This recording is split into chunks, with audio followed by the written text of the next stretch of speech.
사랑하는 여러분 다들 반갑습니다. 오늘도 예배에 나오신 여러분들을 예수님의 이름으로 사랑하고 축복합니다. 우리 오늘 함께 나눌 말씀입니다. 베드로전서 4장 12절부터 19절까지. 베드로전서 4장 12절부터 19절까지입니다. 고난의 불 속에도 빛나는 하나님의 영광, 복음의 영광, 우리 오늘 말씀을 통해서 발견하는 시간이 되기를 간절히 소망해 봅니다. 베드로전서 4장 12절부터 19절까지의 말씀입니다. 저와 여러분이 한 절씩 교독했으면 좋겠어요. 저는 쉬운 성경으로 읽을 겁니다. 가지고 계시는 번역본대로 자유롭게 읽으시면 되겠습니다. 그럼 12절부터 제가 먼저 읽도록 하겠습니다. 사랑하는 여러분, 고난을 받는 중에 당황스러워하거나 놀라지 마십시오. 그것은 여러분의 믿음을 시험하는 것입니다. 그러므로 여러분에게 이상한 일이 일어나고 있다고 생각하지 말고 그리스도의 고난에 참여하게 됨을 기뻐하시기 바랍니다. 그리스도께서 영광 중에 다시 오실 그날에 여러분은 기뻐하고 즐거워할 것입니다. 그리스도의 이름 때문에 모욕을 받는다면 그것은 도리어 복입니다. 이는 영광의 영이신 하나님의 성령이 여러분과 함께 계시다는 표시이기 때문입니다. 누구든지 사람을 죽이거나 도적질하거나 다른 사람을 괴롭힌 죄로 고난받지 않도록 하십시오. 그러나 그리스도인이라는 이유로 고난을 받았다면 부끄러워할 필요가 없습니다. 오히려 그리스도인이라는 이름을 얻게 된 것에 대해 하나님께 찬양을 올려 드리십시오. 심판의 때가 이제 시작되었습니다. 그 심판은 먼저 하나님의 자녀들로부터 시작합니다. 믿는 우리들에게도 심판이 있다면 하나님의 복음에 순종하지 않는 사람들은 어떻게 되겠습니까? 선한 사람들도 구원받기 힘든데 악한 사람들과 죄인들이 어떻게 구원받겠습니까? 그러므로 하나님의 하나님의 뜻에 따라 고난받는 사람들은 하나님께 자기 영혼을 맡겨두십시오. 하나님은 우리를 지은 분이시니 우리 영혼을 지켜주실 것입니다. 흔들리지 말고 옳은 일에 계속 힘쓰시기 바랍니다. 아멘. 고통의 문제, 고통, 고난, 환난, 핍박 이러한 단어를 생각만 해봐도 참 무거운 문제가 아닐 수가 없습니다. 이 고통의 문제는 인간의 사상과 종교가 수천 년 동안 답하기 위해서 애써왔던 분야지요. 다양한 철학자들과 종교인들이 저마다의 관점으로 고통에 대해서 해석하고 그 대안을 이제까지 제시해 왔어요. 몇몇 시도들을 소개를 해드리려고 합니다. 스토아 철학자들은 고통에 무감각해지는 것이 고통으로부터 해방받는 길이다 라고 가르쳤고, 에피쿠로스 학파는 고통을 피하고 그것을 대신할 쾌락을 추구하는 것이 대안이다 라고 얘기했습니다. 그리고 또 불교는 고통의 원인인 우리 안에 있는 욕망을 제거하는 것으로, 해탈하는 것으로 고난의 대안을 제시해 왔어요. 수천 년 동안 이러한 논의들이 계속되었죠. 이런 수많은 논의와 토론, 시도들을 통해서 발전해온 이 고난에 대한 신학이라고 표현할 수 있겠습니까? 이 고난의 신학, 현대가 고난을 이해하는 이 방식은 조금은 선진화되었을까? 이러한 수차례, 수천 년 동안의 시행착오를 겪고 우리는 지금 고통의 문제를 잘 다룰 수 있게 되었을까 질문해 보게 되죠. 현 시대에 큰 영향을 미쳤던 팀 켈러 목사님이 있습니다. 그에 져서 고통에 답하다라고 하는 책이 있어요. 현대 서구 사회가 물질적으로 매우 번영했음을 이야기를 하면서 아이러니하게도 번영은 했는데 물질적으로 풍요로워졌는데 고통에 대해서는 더 무기력해지고 그리고 그 이해가 얕아졌다라고 평가합니다. 그의 평가를 잠잠히 곱씹으면서 현 시대를 보면은 그 평가가 여전히 우리의 시대에 적용이 되는 듯해요. 세상이 워낙 좋으니까 고통의 원인을 통제하는 것이 가능하다고 무턱대고 믿는 낙관론에 때로는 기대어서 살아가고는 합니다. 그래, 통제할 수 있지. 고통 피할 수 있지. 내 삶의 장애물 피할 수 있지. 내가 능력만 있으면. 이렇게 생각하는 낙관론에 기대어서 살아가기도 하고요. 또한 고통에서 어떤 의미를 찾기보다는 불행이 나한테 찾아왔다. 사고를 당했다. 그와 같이 넘기기에 바쁩니다. 더군다나 팽배하고 있는 개인주의와 자율성은 고통을 공동체적으로 감당하는 모습을 생소하게 만들었어요. 같이 고통을 감당한다라고 하는 모습이 현 시대는 특히 아마 다음 세대로 살아가고 있는 청년 세대들 그리고 그 아래에 있는 친구들은 조금 더 피부에 와닿게 느낄지도 모르겠습니다.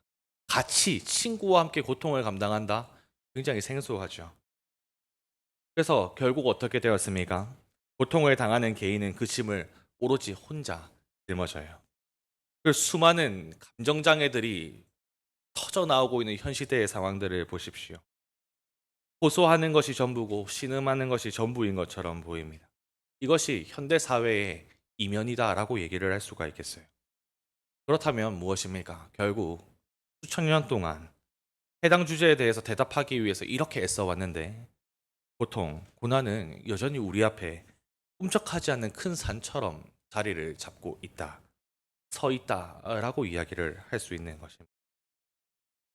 하지만 성경을 진지하고 겸손하게 연구해오던 개혁주의 신학자들은 이런 세상의 이해와는 다른 차원으로 고난을 이해해왔어요. 다뤄왔죠. 그들은 고난과 전적인 하나님의 주권을 따로 떨어뜨려 놓지를 않습니다. 그리고 그 모든 것이 하나님의 섭리 아래에서 모든 것이 일어난다라고 하는 성경적인 진리를 바탕으로 고난의 문제를 해석해오고 다뤄왔어요.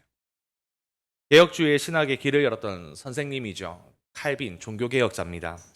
그에 져서 이제 기독교 강요에서는 3권 8장에 십자가를 지는 일이라는 이제 제목으로 고난에 대해서 설명을 해주는데요.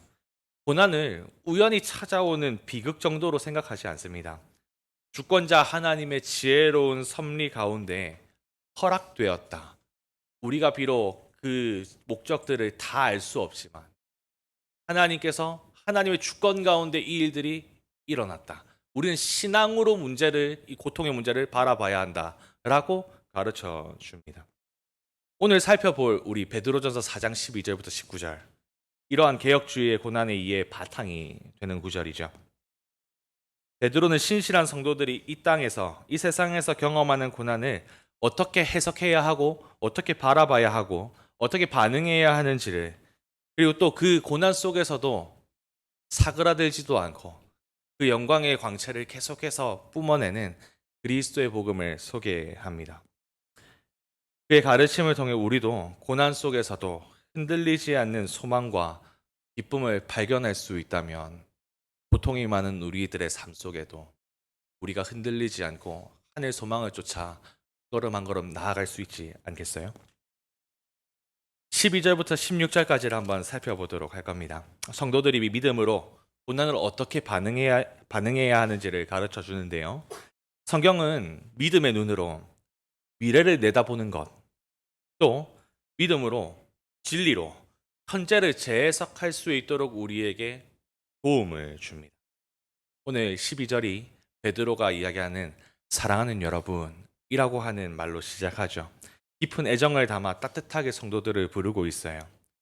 흥미롭게도 우리 직전의 문맥이었던 11절을 살펴보면 모든 영광과 능력이 영원토록 하나님께 있다라고 하는 장엄한 송영으로 단락을 마친 후에 성도들에게 사랑하는 여러분이라고 부르고 있다라는 점입니다.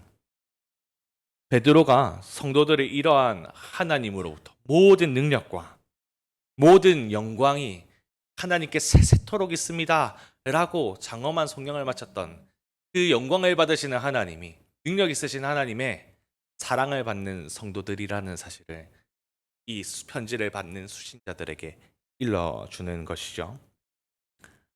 그리고 사랑의 본에 따라서 서로를 뜨겁게 사랑하고 하나님을 열렬히 사랑하는 자들에게 말씀을 전하고 있다라는 사실들을 이 호칭을 통해서 우리는 상기할 수 있습니다. 그러면 이 편지를 받아보는 수신자들은 처지가 어땠는지 한번 기억해 보시죠. 4장 4절, 2장 12절 등으로 사회로부터 소외받고 비방당하는 성도들이라는 사실을 알 수가 있습니다. 반사회적인 집단으로 이해가 되었어요. 사람들이 저 사람들은 반사회적인 사람들. 그러니까 이 지금 구축되어 있는 로마의 권력에 대항하는 어떠한 무리들로 이해를 했다라는 거죠. 그렇게 오해를 받았습니다. 선을 행하지만 악을 당하기도 하고 욕을 먹기도 했죠. 이들의 처지에 대해서는 다른 어떤 참고 문헌이 필요하지 않을 정도로 베드로 전서에만 보더라도 이들이 세상에서 어떠한 평가를 받고 어떠한 눈빛으로 세상을 거닐었는지 어렵지 않게 유추할 수가 있습니다. 그런데 세상에서는 이렇게 미움도 받고 욕도 당하고요. 그리고 치욕을 짊어지지만 이 성도들은 영광의 하나님, 세세토록 영광과 능력을 가지시는 그 하나님의 사랑을 받는 성도들입니다. 하나님으로부터 다함없는 사랑을 받는 성도들이죠.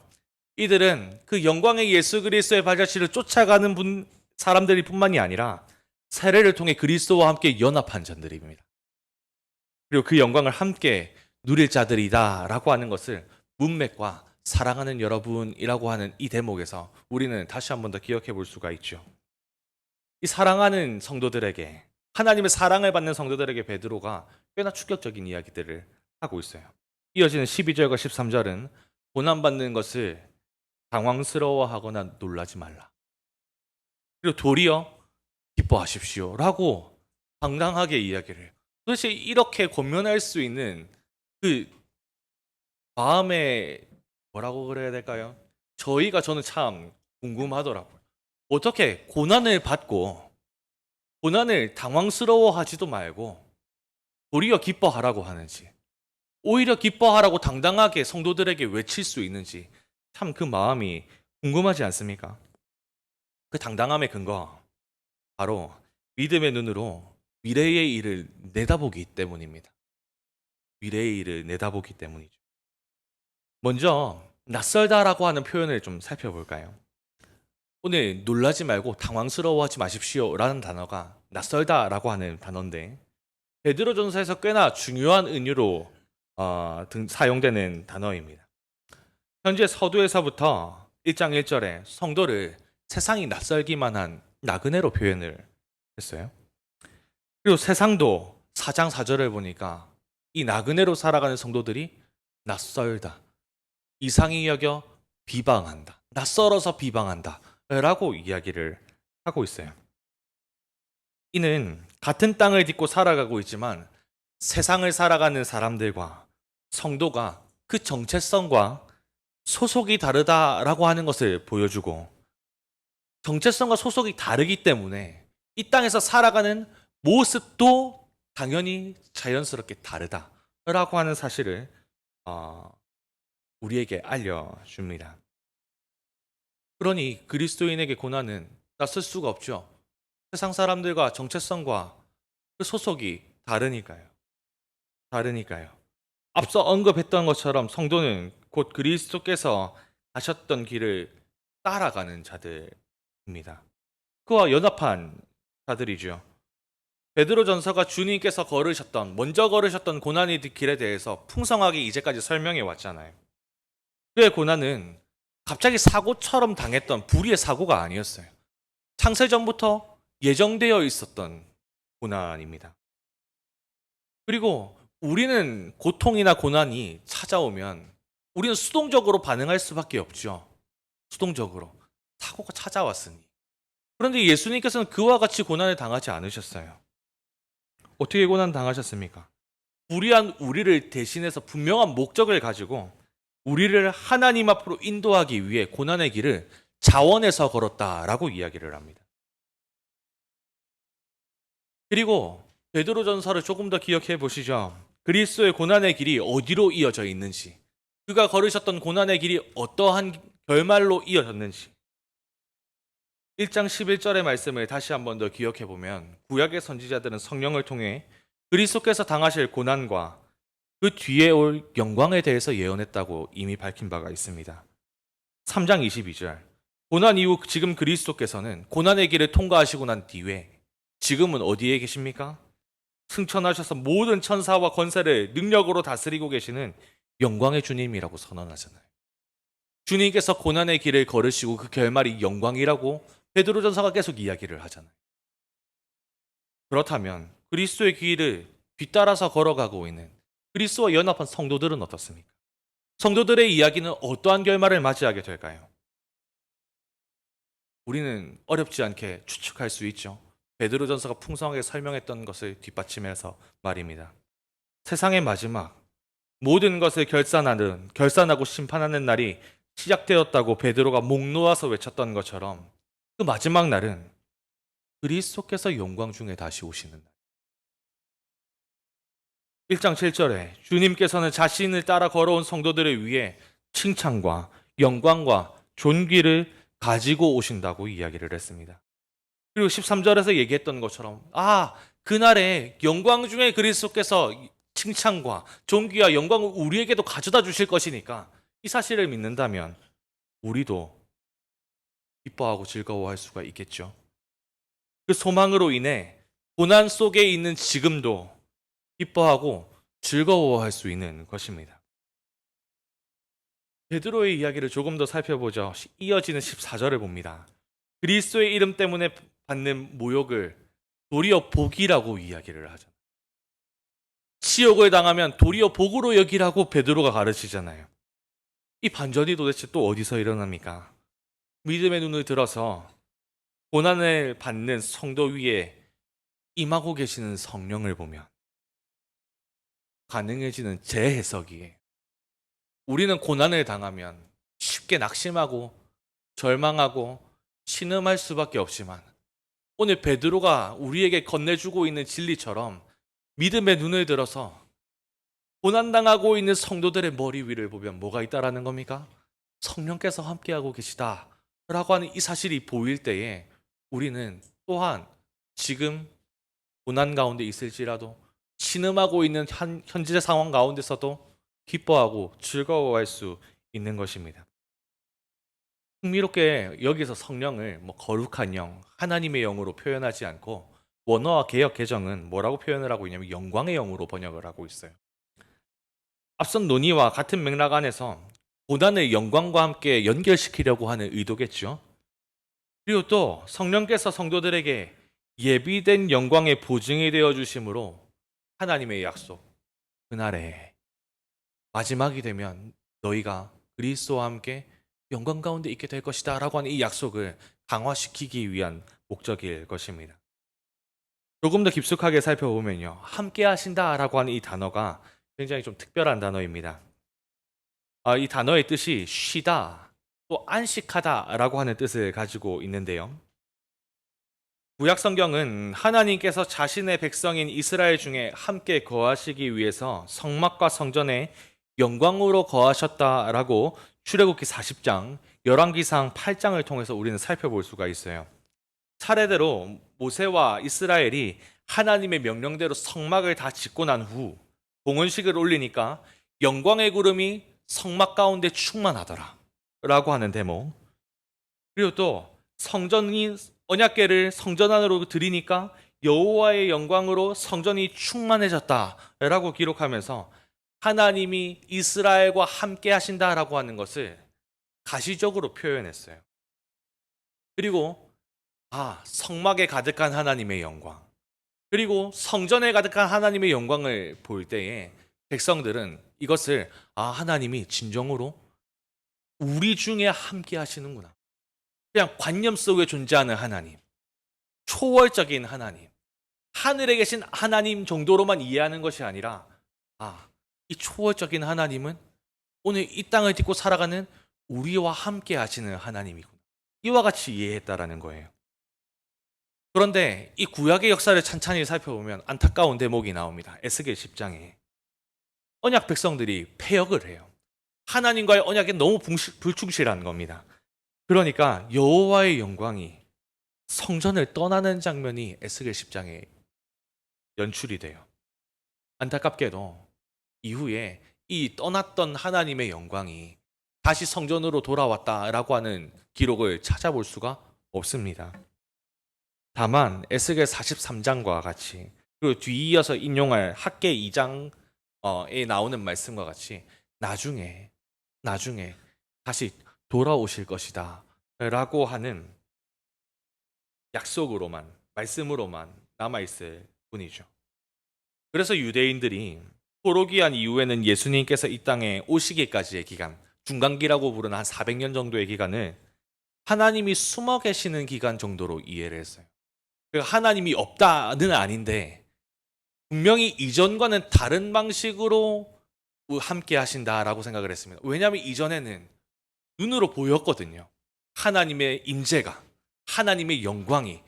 근데 이제는 그 임재를 담아내는 하나님의 처소, 하나님의 집인 성전의 하나님의 영광이 떠나버렸어요. 그래서 유대인들의 이해가 달라졌던 것입니다. 그래서 학개가 예언했던 모든 나라의 보배이신 그리스도가 오셔서 성전에 다시 하나님의 임재가 충만해지기를 이 유대인들은 고대해 왔어요. 기다려 왔단 말이죠.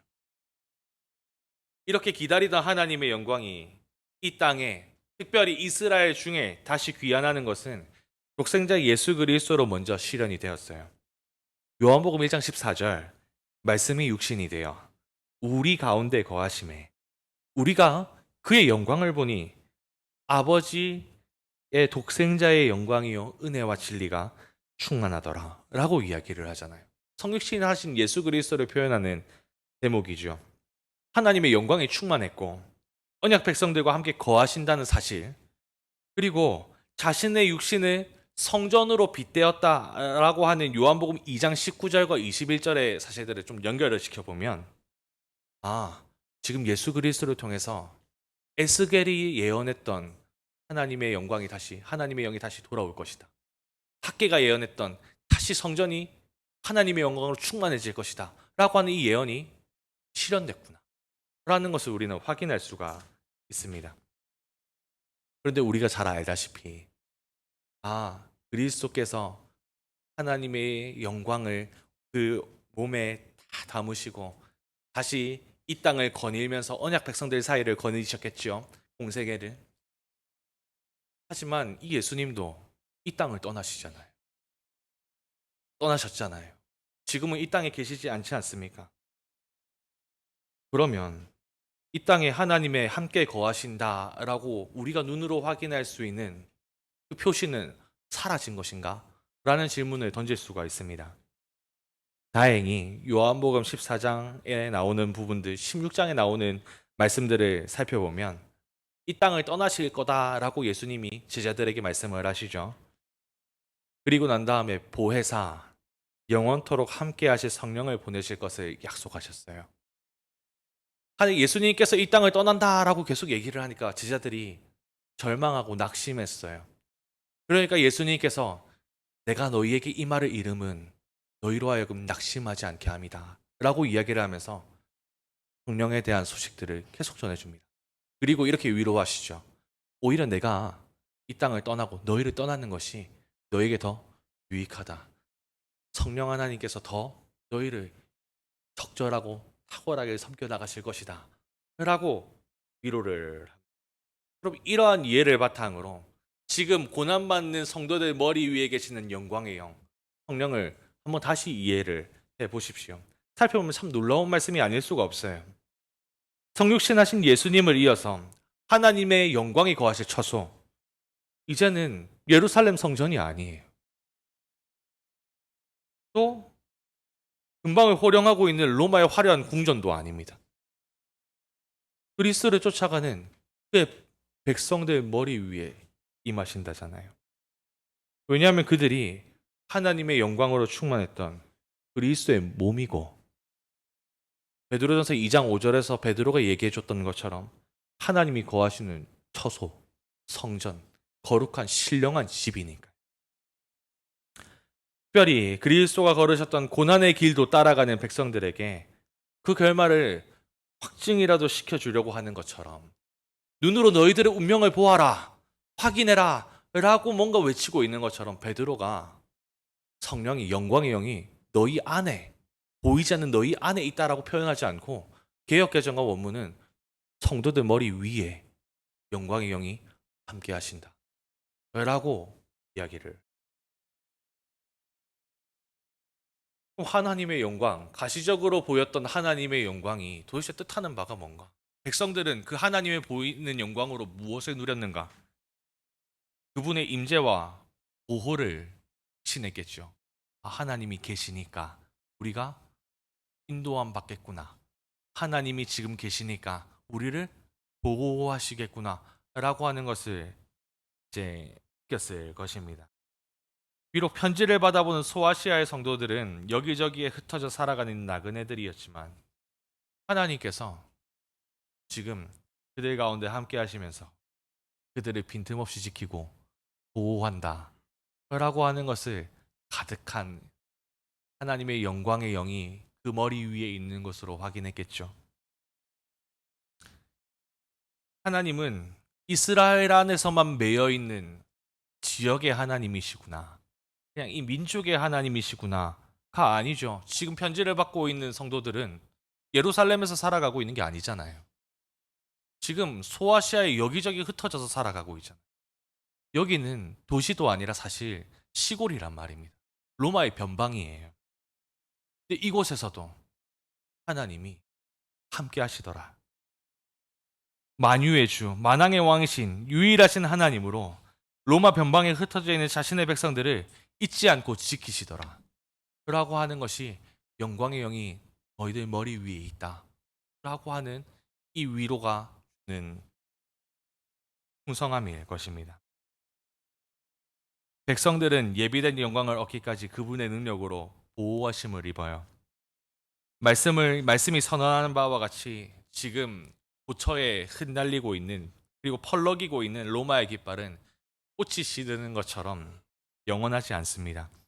하지만 영원한 그리스도의 복음이 심겨진 흩어진 나그네들 위에 영광의 영이 안식하고 있으니 그 지키심 우리가 왜 확신하지 못하겠어요? 지금 영광의 영이 우리 머리 위에 있다는데 고난받는 성도들 머리 위에 영광의 영이 있다던데 청남 위로를 받아서 누렸겠죠. 이제 15절과 16절은 성도가 만나는 고난을 두 가지로 소개를 합니다. 먼저는 악을 행하다가 그 보응으로 받는 고난이에요. 그리고 두 번째로는 선을 행하다가 당하는 고난. 이 두 가지로 나누어서 이야기를 해줍니다. 먼저 15절에서 얘기하죠. 사람을 죽이거나 도적질하거나 다른 사람을 괴롭힌 죄로 고난을 당하지 말라. 아마 이게 뭐 이렇게 이야기를 하니까 교회 안에 이런 일들이 실제로 있었다라고 이해를 하기에는 조금 너무 비약적인 것 같고 열거된 악행들이 그 뒤에 나오는 그리스도인이라는 이유로 받는 고난과 극명하게 대조하기 위해서 구별된 삶을 강조함과 동시에 성도들이 선한 고난이 무엇인지를 분별하도록 돕기 위해서 아마 이렇게 표현을 했겠죠. 여기서 좀 주목해야 할 것은 그리스도인이라고 하는 호칭입니다.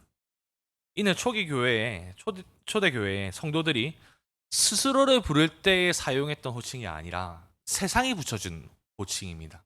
저 사람들은 우리랑 뭔가 달라 라고 이해하기 위해서 그들과 우리를 분리시키기 위해서 저 사람들은 그리스도인이야 라고 부르기 시작했다라는 거죠. 그리스도라고 하는 그리스도라고 하는 단어와 라틴어 전미사 이아누스, 뭐뭐에게 속한 자 혹은 뭐뭐에서의 추종자라는 이제 뜻인데요. 이것이 합쳐져서 만들어진 단어입니다. 로마 제국에서는 흔히 정치적인 지도자나 어떤 가문의 이름에 이아누스 이 전미사를 붙여가지고 이 가문을 따르는 자, 이 권력가를 따르는 사람들, 추종자들 이렇게 불렀어요. 마가복음에서도 그 용례를 찾아볼 수가 있습니다. 헤롯을 따라가는 사람들, 헤롯의 추종자들을 헤로디아노이, 이아누스의 복수형입니다. 이 헤롯을 따라가는 사람들, 헤롯을 추종하는 사람들로 이제 마가복음도 용례를 찾아볼 수가 있어요. 그러면 그리스도인, 크리스토스와 이아누스, 그리스도를 추종하는 사람들, 그리스도를 따르는 사람들. 그러니까 세상이 교회를 무엇으로 이해했다라는 것이죠. 무엇인가를 추종하는 또 다른 집단으로 이해를 했다라는 거예요. 우리랑 비슷하게 그냥 로마를 섬기고 이런 사람들이 아니라 분명히 그리스도라고 하는 그 사람을 따라가고 추종하고 그 권력가를 뒤따르는 사람들로 교회를 불렀다라는 사실이죠. 그래서 그들이 생각할 때에 교회가 로마의 통치의 반기를 들고자 쿠데타와 같은 악을 도모하는 이들로 과도하게 해석해서 오해하고 비방했던 가능성도 염두에 둘 수가 있는 것이죠. 로마 역사가의 기록을 좀 살펴보면요, 그리스도인이라고 하는 호칭이 굉장히 부정적인 호칭이다라고 하는 사실을 알 수가 있습니다. 인류의 혐오를 받는 자들, 범죄자들이라고 그리스도인들을 불렀어요. 그 역사적인 문헌들을 찾아보면 굉장히 안 좋은 뜻으로 불렀던 것이죠. 하지만 베드로는 이 호칭을 안 좋은 의미로 받아들이지 말라라고 이야기를 합니다. 부끄러워하지 말고 오히려 이를 통해서 하나님께 찬양을 드려라, 영광을 올려드려라 라고 이야기를 하잖아요. 아이러니하게도 세상이 그리스도이나 라고 범죄자야, 사람의 미움을 받는 사람들이야 라고 이렇게 부를 때에 아이러니하게 성도들은 어떻게 받아들여야 된다고요? 아, 내가 그리스도를 쫓아가는 사람이 맞고 세상도 아는구나, 내가 그리스도의 추종자라는 것을. 그러니 사실 사람들의 비방과 그리고 그 고난을 그 일상 가운데 짊어지고 살아가는 삶이 얼마나 숨막히고 힘들었겠어요. 우리의 연약한 육신이 그 고난 중에 스스로를 어떻게 이해했겠냐. 난 정말로 루저인가? 난 정말로 그냥 유별난 사람인가? 뭔가 하나님의 뚜렷한 어떠한 개입도 안 보이고 뭔가 하나님의 어떠한 것들이 느껴지지 않을 때에 우리는 낙심하죠. 그런데 베드로가 그렇게 우리를 치욕스럽게 부르는 그리스도인이라고 세상이 우리를 부를 때에 도리어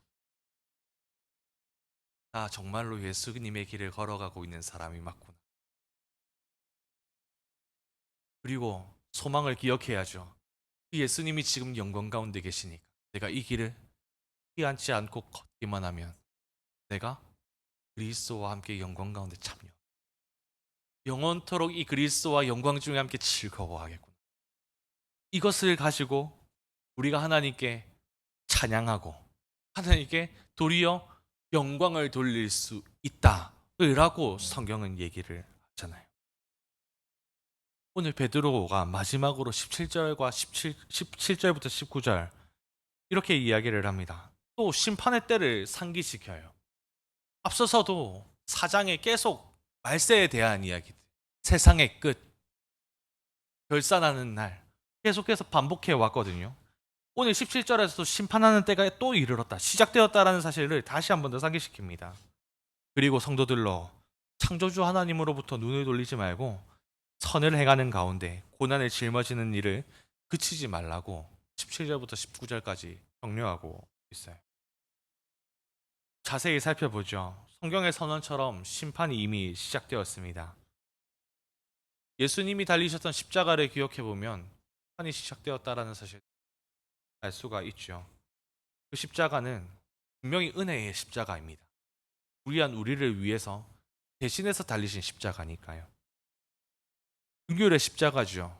불의하고 원수된 자들을 긍휼히 여기시는 하나님의 긍휼이 절정으로 표현된 게 그 십자가가 분명합니다. 하지만 그 십자가는 동시에 공의의 표시이기도 합니다. 독생자 예수 그리스도도 아끼지 않았어요. 죄의 대가로 몸이 찢기고 모든 피를 흘리시기에 내버려 두셨단 말이. 예수 그리스도도 아끼지 않을 만큼 하나님의 거룩하심과 공의로우심을 나타내는 십자가이기도 한 것이죠. 따라서 십자가를 통해서 우리는 두 가지를 다 입체적으로 보아야 합니다.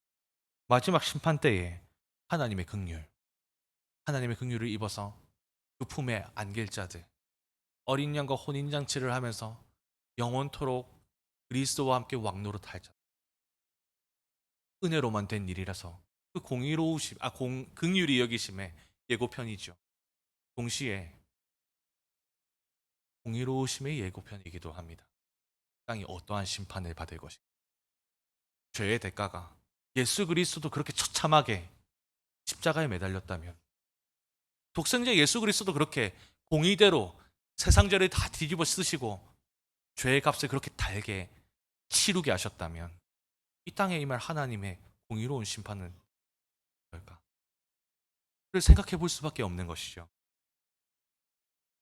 돌 위에 돌 하나도 남지 않을 것이라고 말씀하셨던 주님의 경고대로 유대인의 성전, 예루살렘에 있었던 그 휘황찬란한 성전은요, AD 70년경 역사 속에서 철저하게 회파되었어요. 정말로 문자 그대로 돌 위에 돌 하나도 남지 않고 처참하게 박살이 났단 말입니다. 하나님의 집, 성전이 먼저 그 심판을 받았던 거예요. 오늘 베드로가 이야기를 하고 있는 것처럼 말이죠. 하나님의 자녀라고 으스대며 십자가의 복음을 받아들이지 않던 유대인들은 그들에게 분명히 출애굽기 19장 5절부터 6절까지 그들에게 부여해 주셨던 거룩한 사명, 너희가 내 거룩한 백성이 되고 제사장 나라가 될 것이다 라고 하는 이 영광스러운 사명, 이 성도가 가지는 영광, 하나님의 백성이 가지는 아름다움, 무너지는 성전과 함께 다 잃어버리고 말았어요. 베드로가 얘기했던 것처럼 하나님의 집으로부터 심판이 이미 받았던 것이죠. 구약의 죄악으로 가득 찬 성전을 떠나시는 여호와의 영과 역사 속에 십자가의 복음을 받아들이지 않던 유다에 임한 멸망은 하나님의 집으로부터 시작된 심판의 엄중함이 어떠한지를 잘 보여줍니다. 한편 말라기 3장 1절부터 5절까지도 하나님의 집으로부터 시작하는 심판에 대해서 언급을 하고 있어요. 하나님께서 말라기 3장을 보면은 이런 내용들이 나옵니다. 하나님의 계획이 실행되도록 앞길을 준비할 사자를 성전으로 보내세요. 이 사자는 언약의 사자로 하나님과 그분의 백성들 사이에 체결되었던 언약이 기준이 되어 성전을 심판하실 것이다, 그 백성들을 심판하실 것이다 라고 하는 것을 판결할 것을 암시하죠. 이제 계속해서 말라기가 그 말을 이어가는데, 그는 연단하는 불과 같을 것이며 이를 통해 하나님의 백성들을 불순물이 제거되는 은과 같이 정결하게 할 것을 말씀하셨어요. 말라기 3장에 나오는 하나님의 집으로부터 시작되는 심판이 이러한 일들을 감당할 거다라고 이야기를 한 것이죠. 그리고 이 심판은 여러 행악자들과 하나님을 경외하지 않는 자들에게로 확장되어 나갈 겁니다. 성전부터 먼저 심판하고, 이 심판이 우리가 그냥 1차적으로 들었을 때 지옥에 빠지는 그러한 심판의 이야기를 하나? 라고 받아들일 수 있지만, 말라기에서는 이 심판에 대해서 하나님의 백성을 정결하게 만드는 심판의 기능도 이야기를 한다라는 것이죠. 베드로가 이제까지 구약의 이미지와 주제를 가지고 와서 소아시아의 성도들의 상황에 맞춰서 재해석을 이제까지 해왔었어요. 선지서와 시가서의 많은 인용들과 그리고 노아의 방주도 계속해서 인용을 3장 끝물에 해왔잖아요. 노아의 방주도 심판의 물을 둥둥 떠다니다가 하나님을 예배할 새하늘과 새 땅으로 도착했던 것처럼, 그것을 마치 성도들의 상황에 재해석해가지고 맞춰가지고 여러분들이 고난의 길, 심판의 물을 세상을 지나가는 나그네로 쭉 순례를 해가다가 여러분들이 결국에 새하늘과 새 땅에 도착할 겁니다, 이와 같이 계속해서 그렇게 재해석해 주었던 것처럼 아마 여기서도 그러한 재해석들이 좀 필요할 것 같습니다. 말라기에 나오는 하나님의 집으로부터 시작되는 심판 주제를 가지고 지금 이 땅을 살아가는 성도들, 흩어진 나그네들, 하나님의 이 심판이 이들을 더 연단시키고 불순물을 제거하는 장인의 불로, 불과 같은 이 고난이 우리를 다 태워버리는 고난인 줄 알았는데, 능하신 장인이 우리를 단련해내시고 우리의 불순물을 제거해내시는 과정으로 하나님은 승화시킬 것이다 라고 이야기를 해주는 것이죠. 이러한 이해들을 바탕으로 성도들이 가져야 하는 바른 태도, 이 말세에 가져야 하는 바른 태도는 흔들리지 말고 옳은 일에 계속해서 힘쓰는 겁니다. 하나님의 뜻에 따라 고난을 받더라도 선을 행하는 것을 그치지 말아야 한다라고 하는 교훈으로 오늘 말씀이 마무리가 되죠. 이것이 이 세상의 결말과 종말을 아는 성도의 마땅한 바다라고 성경이 교훈해 주고 있는 것입니다. 그런데 우리에게 필요한 것은 그래, 끝날에는 그렇게 되겠지. 우리에게 중요한 것은, 빠지지 않아야 될 것은 오늘을 살아가는 현재이기도 하잖아요. 그래, 미래는 그렇게 될 텐데 그럼 오늘은 우리는 어떻게 버텨내지? 오늘 우리는 연약한 육신으로 선을 행하다가 고난을 만나면 그치고 싶은데, 포기하고 싶은데, 돌아서고 싶은데 나는 오늘을 어떻게 버텨내지? 베드로가 아주 탁월한 비결을 우리에게 마지막으로 알려줍니다. 19절, 자기 영혼을 우리를 지으신 하나님께 맡겨놓는, 우리가 오늘 할 수 있는 일, 우리가 오늘 불과 같이 우리를 삼키려고 다가오는 고난 속에서 할 수 있는 일, 우리의 영혼을 우리를 지으신 하나님께 맡겨놓는 것이다 라고 소개합니다. 하나님께 우리의 영혼을 맡긴다 라고 하는 걸 조금 낭만적으로 표현하면 우리의 운명을 맡긴다 라고도 옮길 수 있지 않겠어요? 베드로는 우리의 운명을 하나님께 맡겨라 라고 이야기를 하고 있는 겁니다. 이 맡기다 라고 하는 단어도 위탁하다, 뭐뭐 앞에 놓다 라고 이야기를 하는데, 보호와 돌봄을 위해서 나보다 다른 사람이 더 낫다, 더 그 사람이 탁월하다, 그분이 더 탁월하다라고 하는 평가를 근거로 할 수 있는 행동을 이야기를 합니다. 그래, 우리의 운명을 하나님께 맡겨라, 하나님께 의탁해라. 하나님이 더 나으신 분이니까 우리의 운명을, 우리의 결말을 아름답게 마치실 만한 분이, 우리는 그런 능력이 없다라는 것을 인생 속에서 계속 확인하게 되죠. 생각보다 나는 능력이 없구나, 나는 무기력하구나, 사람의 마음 볼 수 없구나. 제가 요즘에 하준이를 키우면서 많이 경험합니다. 하준이의 울음을 그치게 만들 수가 없구나. 하준이를 웃게 만들어줄 수가 없구나. 걱정이 됩니다. 아이가 인지를 하기 시작하고 자아를 실현하기 시작할 때 내가 이 아이를 어떻게 할 수 있을까 자신이 없어지더라고요. 아마 여기에 계신 성도분들도 자녀들을 바라볼 때 똑같은 마음이겠다, 저는 좀 세어보게 됩니다. 이력하잖아요. 내 가장 가까운 가족들의 마음도 바꿀 수 없잖아요. 아니요, 더 가까이 내 마음도 바꿀 수 없잖아요. 오늘 죄의 소원함들을 우리는 이길 수가 없잖아요. 오늘 타협하고 싶은 이 마음들을 우리는 이겨낼 수가 없잖아요. 근데 하나님은 하실 수 있잖아요. 하나님이 더 낫잖아요. 하나님이 탁월하잖아요. 그러니까 그 하나님께 우리의 운명을 맡겨놓는 겁니다. 하나님, 난 나의 운명을 내가 좌지우지하지 않기를 원합니다. 내려놓습니다. 미쁘신 하나님께 오히려 내 운명을 맡겨놓습니다. 이것이 오늘 베드로가 고난을 만나는 성도들에게 지금 할 수 있는 우리의 가장 탁월한 비. 오늘 다음 세대의 말로는 꿀팁입니다. 시험에 무조건 나오겠죠. 그것을 우리에게 알려주고 있는 개역개정은요, 그리고 헬라어 원문은 여기에 쉬운 성경이 이제 옮겨놓질 않아서 제가 언급을 하는데요, 하나님을 미쁘신 창조주라고 소개를 합니다. 미쁘신 하나님, 믿을만하다라는 것이죠. 신뢰할 만하다라는 뜻입니다.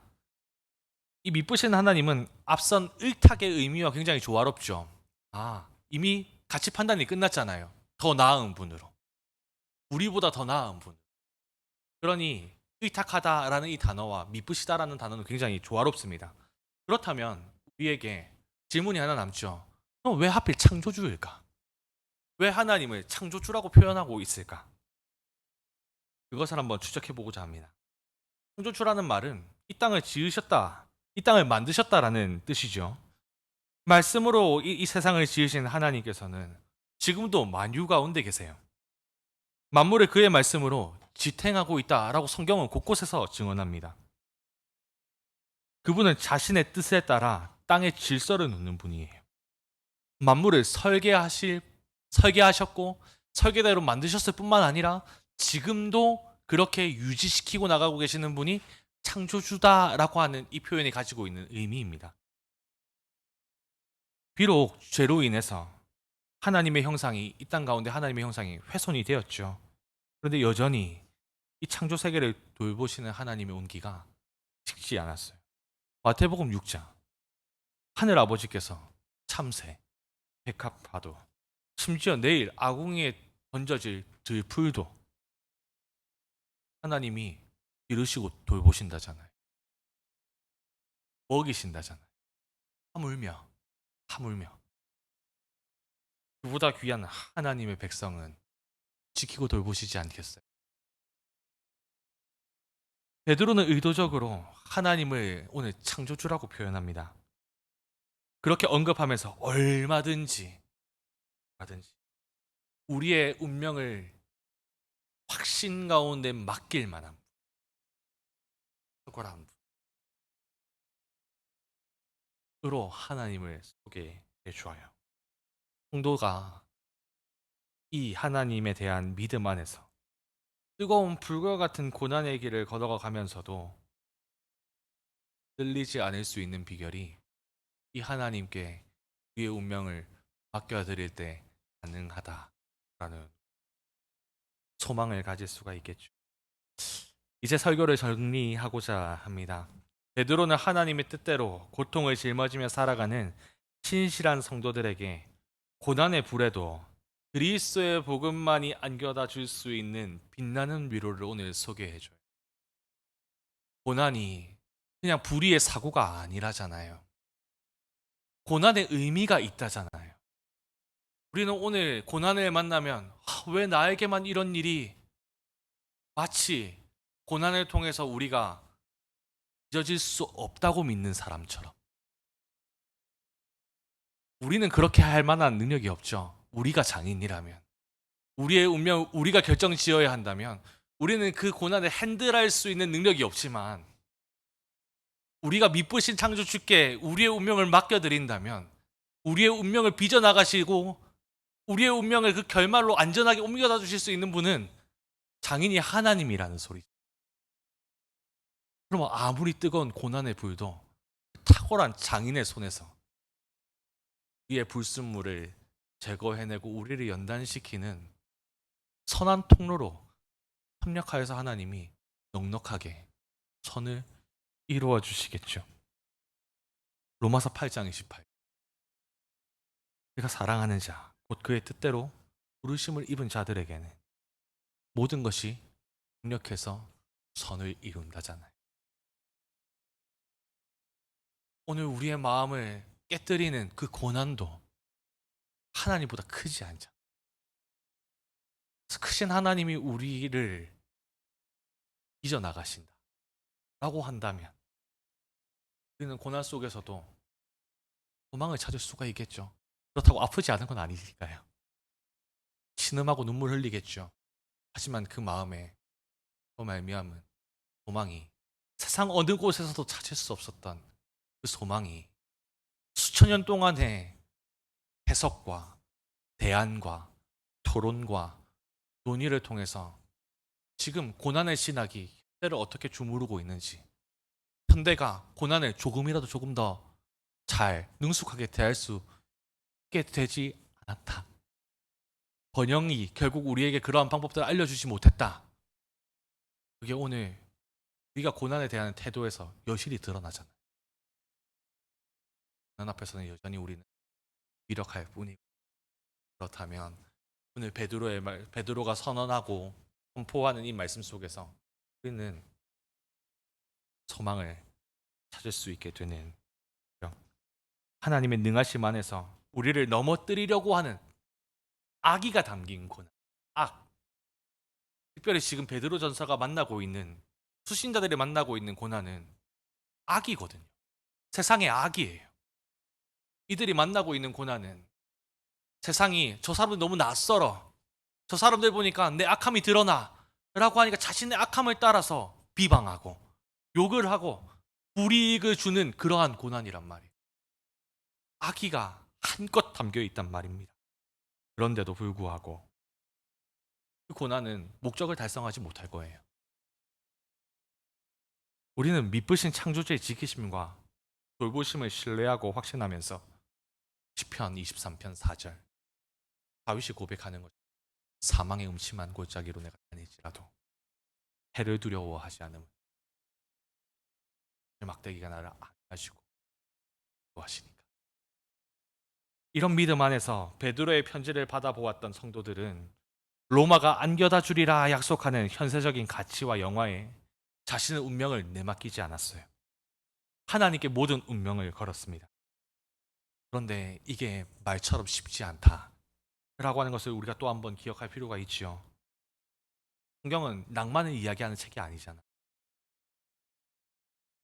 낙관론을 이야기하는 것도 아니지 않습니까? 오늘과 내일을 약속해 줄 것으로 예상되는 로마의 영향력을 자신의 피부로 느끼면서 살아갔던 성도들이, 그 시대의 성도들이 같은 공동서신의 표현을 빌려보지요. 야고보서 1장 8절입니다.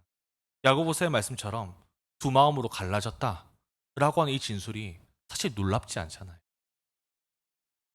그런데 오늘 말씀을 기억해 보시죠. 오늘도 베드로가 전한 말씀은 상당 부분이 믿음 안에서 자신이 처한 상황을 재해석하고 판단해야 하는 것들이 참 많았어요. 미래의 일도 내다보아야 했겠죠. 그리고 또 지금 우리 머리 위에 있는 영광의 영도 믿음의 눈으로 보라고 사실 가르쳤지 않습니까? 그러니까 믿음으로 이 일들이 가능하다, 믿음으로 이 위로를 받을 수 있다라고 얘기를 하는 것인데, 이렇게 이야기하는 것은 즉 사람의 결단이나 힘으로 되는 일이 아니라 뭐로 되는 일이지요? 은혜로 가능한 일이다. 은혜로 우리의 믿음이 세워져야 하는 일이다라는 것을 시사해 줍니다. 세상을 향해 갈라진 우리의 연약한 마음은 우리가 하나님의 말씀에 창념할 때, 말씀이 하나님을 향해 마음을 되돌이킬 수 있도록 능력으로 돕겠죠.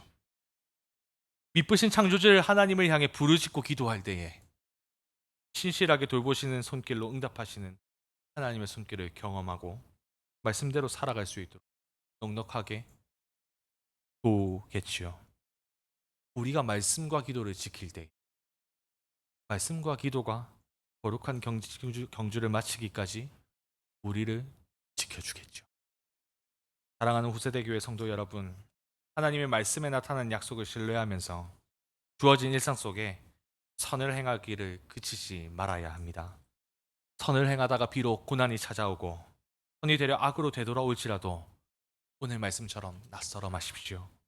오히려 그것을 즐거움과 기쁨으로 바꾸시는 하나님의 신실한 약속을 기억하고 그분을 의지하십시오.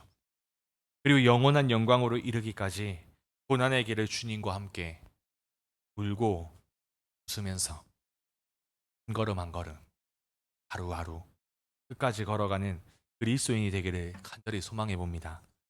주님께서 베푸셨던 하나님 나라 백성들의 헌법, 산상수훈의 첫 시작 일부를 마음에 새기면서 오늘 말씀을 마치려고 합니다.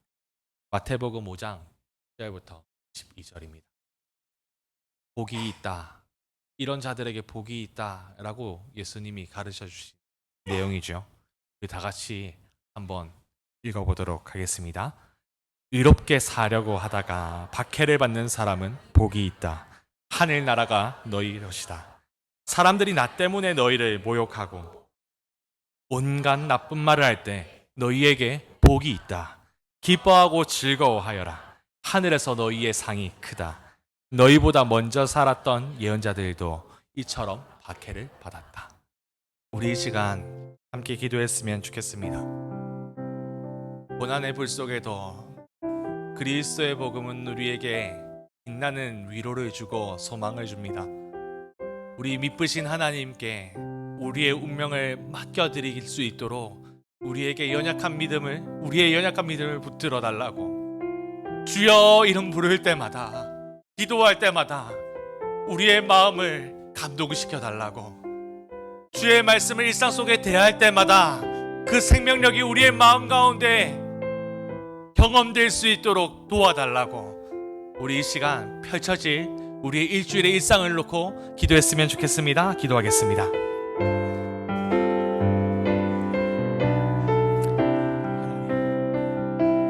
오늘도 우리가 하나님의 말씀을 대하며 백날을 하나님의 위로를 대하게 됩니다. 아버지, 우리가 오늘도 하나님의 말씀을, 또한 하나님의 기도를, 하나님을 향한 기도를 아버지 하나님 일상 속에서 지켜나갈 수 있도록 거룩한 힘을 더하여 주시기를 소원합니다.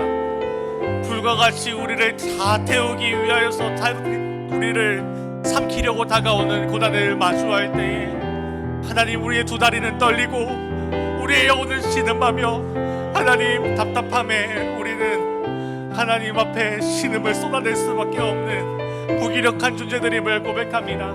아버지, 하지만 오늘도 베드로를 통하여 아버지, 로마의 변방을 살아갔던 소아시아의 성도들을 위로했던 그 말씀이 하나님, 우리의 작은 일상을 보듬어 주시기를 간절히 소망합니다. 하나님의 말씀이 우리를 지키시고 하나님께 기도할 때에 하나님, 우리의 영혼을 지켜주시며 아버지, 우리를 인도하시고 우리를 넉넉하게 아버지, 우리가 고대하고 기대하는 아버지 하나님 영광 가운데 거할 그 종말의 때를, 그 마지막 날을 아버지, 그때를 우리가 소망 가운데 기뻐하고 즐거워하며 기다리고 인내하는 주의 사람들이 다 될 수 있도록 하나님 인도하여 주십시오. 그렇게 인도하여 주실 하나님을 기대하며